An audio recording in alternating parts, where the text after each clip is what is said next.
আসসালামু আলাইকুম রহমতুল্লাহ। ২৬ December ২৩ BNP নিয়ে অবাক করা পরিকল্পনা। পররাষ্ট্রমন্ত্রীর বক্তব্য কিসের ইঙ্গিত? একে একে সত্য বের হয়ে যাচ্ছে।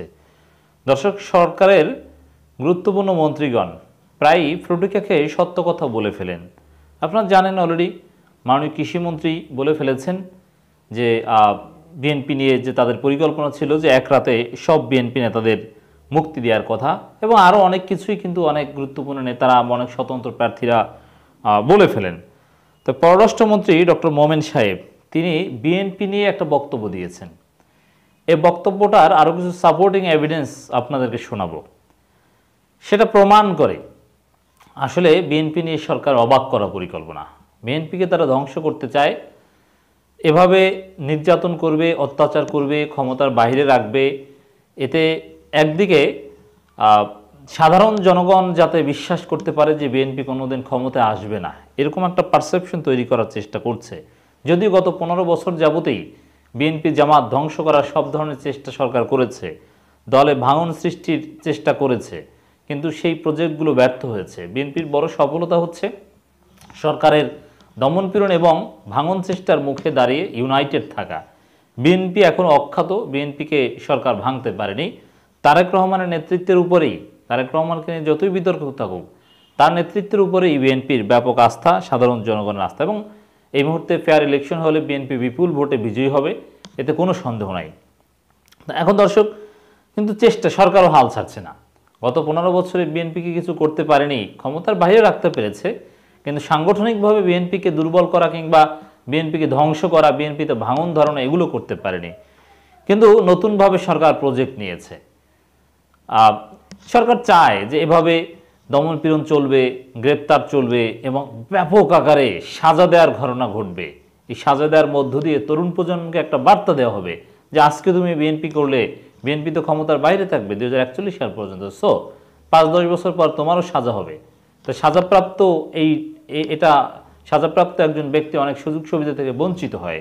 সাজার মেয়াদ হয়তো বা ২-২.৫ বছর, বেশি না, কিন্তু এটা খুবই গুরুত্বপূর্ণ। রাজনীতিতে নির্বাচনে অযোগ্য হয় একটা দীর্ঘ সময় ধরে, অতএব ইটস ভেরি সিগনিফিক্যান্ট। তো এইভাবে একটা চেষ্টা করছে সরকার। এবারের পরিকল্পনা আগামী ১০ থেকে ১৫ বছর, ১০-১৫ বছরের মধ্যে বিএনপিকে তো নিঃশেষ করা সম্ভব নয়, নিষিদ্ধ করা সম্ভব। জামাতকেও নিষিদ্ধ করা সম্ভব, বিএনপিকেও নিষিদ্ধ করা সম্ভব। যেমন বিএনপির নেতাকর্মীদের বিরুদ্ধে যে হারে মামলা হচ্ছে, যে হারে সাজা হচ্ছে, তো এত ব্যাপক পরিমাণ সাজাপ্রাপ্ত একটা দলের নেতারা, সেই দল তো বৈধ থাকতে পারে না। একটা দলকে সন্ত্রাসী দল হিসেবে চিহ্নিত করার জন্যে যে ধরনের উপাদান থাকা দরকার, যে ধরনের প্রমাণ থাকা দরকার, বিএনপি নেতাদের যে পরিমাণ সাজা হচ্ছে তাতে ওই দল কিন্তু সন্ত্রাসী দল হিসেবে পরিগণিত হতে পারে সরকারের কাছে। এর মানে নিষিদ্ধ করার গ্রাউন্ড ওয়ার্ক হচ্ছে। যেমন দেখেন, আপনাদের মনে আছে জামাত ইসলামের শীর্ষ নেতাদের যুদ্ধাপরাধের অভিযোগে অভিযুক্ত করে ফাঁসি দেওয়া হয়েছে। এর সাথে সাথে বিভিন্ন রায়ের অবজারভেশনে কিন্তু এটাও এসেছে যে সংগঠন হিসেবে জামাত দায় এড়াতে পারে না।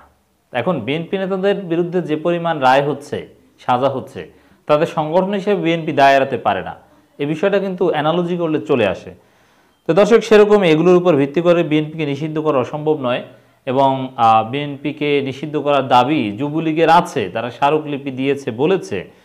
এবং বিএনপিকে যে ভাষায় অ্যাড্রেস করে আওয়ামী লীগের একেবারে, বা আওয়ামী লীগের যে বয়ান এই মুহূর্তে বিএনপি নিয়ে, তাতে নিঃসন্দেহে বিএনপিকে কোনো বৈধ দল হিসেবে সামনে রাখবে এটা মনে হচ্ছে না। রাজনীতির প্রতিপক্ষ, বিপরীত দল, মাঠের বিরোধী দল, কথিত বিরোধী দল থাকবে, কিন্তু বিএনপিকে যেভাবে একটা উপস্থাপনের চেষ্টা করছে সরকার, সর্বোচ্চ নেতৃত্ব থেকে রুট লেভেল পর্যন্ত যেগুলো বলা হচ্ছে, তাতে আমি যে আশঙ্কাটা করছি আগামী ১০-১৫ বছরের মধ্যে বিএনপিকে নিষিদ্ধ করা, সেটা হতে পারে। দুইটা বক্তব্য আপনাদের শোনাম, একটা একেবারে রিসেন্ট, আর একটা একটু পুরনো বক্তব্য। একটা হচ্ছে পররাষ্ট্রমন্ত্রী ডক্টর মোমেন সাহেব, তিনি বলেছেন বিএনপি থাকবে না, বিএনপি ভুল করলো নির্বাচনে না এসে বিএনপি ধ্বংস হবে। বড় দল হলো বিএনপি, ভুল করলো নির্বাচনে না এসে বিএনপি ধ্বংস হবে। এই যে বিএনপি ধ্বংস হবে এই কথাটা বলা, এটা আমি তাৎপর্যপূর্ণ মনে করি। এখন বিএনপি ধ্বংস হবে, বিএনপি তো গত ১৫ বছরে নির্বাচন না করে তো ধ্বংস হয়নি, বরং তারা তো এই মুহূর্তে ব্যাপক জনপ্রিয় এবং নির্বাচনে না আসলেও সরকারের কনসার্ন বিএনপি, বিদেশিদের কনসার্ন বিএনপি, স্বপ্নের মধ্যেও দেখে বিএনপি, সব কিছু বিএনপি নিয়ে। তারপরে বিএনপি ধ্বংস হবে, বিএনপি ধ্বংস হবে এ কথাটা ঠিক নয়। বিএনপিকে সরকার ধ্বংস করতে চায়। বিএনপিকে জনগণের মন থেকে বিএনপি ক্ষমতার বাইরে যদি আরও 20 বছর থাকে তারপরও ধ্বংস করা যাবে না। তবে কি করা যাবে? নিষিদ্ধ করা যাবে। নিষিদ্ধ করলে নিষিদ্ধ সংগঠন মানুষ করতে পারে না। নিষিদ্ধ সংগঠনের পক্ষে আমরাও কেউ কথা বলতে পারবো না বা বলবো না, কিছু লিমিটেশনস থাকেই। অতএব আইনগতভাবে নিষিদ্ধ করলে বিএনপি হোক আর জামাত হোক তার পক্ষে দাঁড়ানোর সুযোগ কারো থাকে না।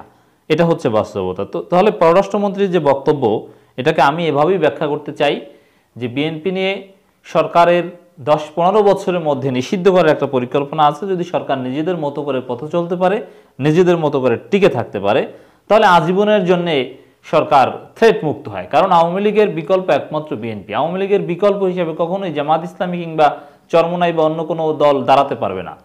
আওয়ামী লীগের বিকল্প যদি বিএনপি না থাকে তাহলে আওয়ামী লীগ আজীবন একটা লাইসেন্স পেয়ে যায়, কোনো ধরনের চ্যালেঞ্জ মোকাবেলা করার কোনো প্রশ্নই ওঠে না। এই পররাষ্ট্রমন্ত্রী এই বক্তব্যের ব্যাখ্যা তো দিলাম দর্শক, এটার একটা সাপোর্টিং এভিডেন্স দেখেন। বেশ কয়েক মাস আগের একটা বক্তব্য, ডেইলি স্টার এরকম শিরোনাম করেছিল, 10-15 বছরে বিএনপি জামাত বলে কোনো দল থাকবে না, সজীব ওয়াজেদ জয়। সজীব ওয়াজেদ জয় অত্যন্ত মেধাবী মানুষ এবং তিনি অনেক কিছুই যা বলেছেন তা হয়েছে। তার কাছে তথ্য আছে, সেই তথ্যের ভিত্তিতে তিনি যে প্রেডিকশন করেছিলেন, অনেক সমালোচনা হয়েছে তার বক্তব্য নিয়ে, কিন্তু তার বক্তব্য দিন শেষে কিন্তু সেটাই হয়েছে। এর মানে সরকারের দীর্ঘমেয়াদী পরিকল্পনা, ডিজিটাল বাংলাদেশ, স্মার্ট বাংলাদেশ অথবা উন্নত বাংলাদেশ যুক্তরাজ্যের মতো বা এই টাইপের 2041 সালের মধ্যে, এই পরিকল্পনাগুলো কিন্তু সজীব ওয়াজেদ জয়ের। অতএব তার বক্তব্য অত্যন্ত সিগনিফিকেন্টলি দেখতে হবে। ইভেন পররাষ্ট্রমন্ত্রী ডক্টর মোমেনের বক্তব্যের চাইতেও সজীব ওয়াজেদ জয়ের বক্তব্য তাৎপর্যপূর্ণ। অতএব 10-15 বছরে বিএনপি জামাত বলে কোনো দল থাকবে না, এর অর্থ হতে পারে বিএনপি জামাত বা এদেরকে নিষিদ্ধ করা। তবে কি অভিযোগে নিষিদ্ধ করা হতে পারে? যদি সরকার তাদের পরিকল্পনা চলতে পারে তাহলে সেটা কিন্তু তার বক্তব্যে উঠে এসেছিল।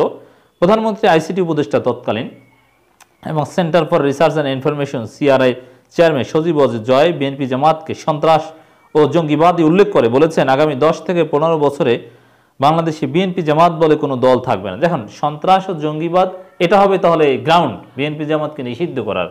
আর বিএনপি নিষিদ্ধ করতে পারলে জামাত তো ওয়ান টুর ব্যাপার। হ্যাঁ, এখন নিষিদ্ধ করলেও জামাতের কিছু ধর্মীয় কার্যক্রম হয়তো বা থাকবে, কিন্তু ক্ষমতার রাজনীতিতে তো সিটকে পড়তে হবে। নিষিদ্ধ দল তো ক্ষমতার রাজনীতিতে কোনো কম্পিট করতে পারে না। তিনি অনেক আগে সাভারে Sheikh Hasina national institute youth development Joy Bangla youth অ্যাওয়ার্ডের 7ম আসরে চূড়ান্ত পর্বে পুরস্কার বিতরণ শেষে বলেন, আগামী 10-15 বছরে বাংলাদেশে বিএনপি জামাত বলে কোনো দল টিকে থাকবে না। যখন এই জঙ্গিবাদী মৌলবাদী শক্তির চিহ্ন বাংলাদেশ থেকে মুছে যাবে তখন দেশে শান্তি আসবে। এর মানে দীর্ঘমেয়াদী পরিকল্পনার অংশ হিসাবেই এই কাজ করা হয়ে থাকতে পারে। পররাষ্ট্রমন্ত্রীর বক্তব্য থেকে এটা আর একবার প্রমাণিত হলো।